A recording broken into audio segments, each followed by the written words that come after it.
À l'âge adulte, les écrans sont des outils de travail, de communication, de divertissement, bref, nous les utilisons constamment. Mais qu'apportent-ils aux enfants de 0-3 ans ? Pour répondre à cette question, il est important de bien comprendre les besoins de l'enfant. L'enfant a tout à apprendre. Cet apprentissage passe par des activités concrètes en mouvement, tendre les bras, marcher à 4 pattes, être soutenu pour faire ses premiers pas.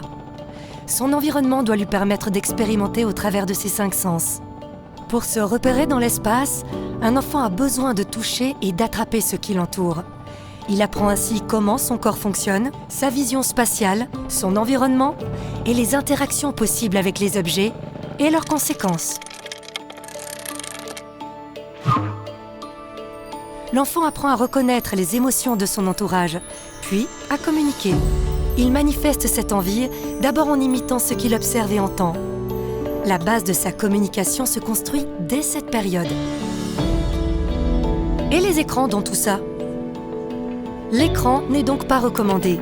Il a tendance à monopoliser le temps d'apprentissage précieux à cet âge. L'interaction avec son entourage et son environnement est la priorité dans le développement de l'enfant. Il faut être particulièrement attentif dans 2 cas. Les jeux dits éducatifs ne sont pas conseillés car ils ne mobilisent pas les 5 sens de l'enfant. De la même manière, on peut être tenté d'utiliser l'écran comme baby-sitter. Cela peut soulager le parent, mais ne répond pas aux besoins de l'enfant. Chaque famille est différente. Si l'enfant, en grandissant, partage un moment avec ses frères, sœurs et parents devant un dessin animé adapté, ce n'est pas grave pour autant que ce soit occasionnel.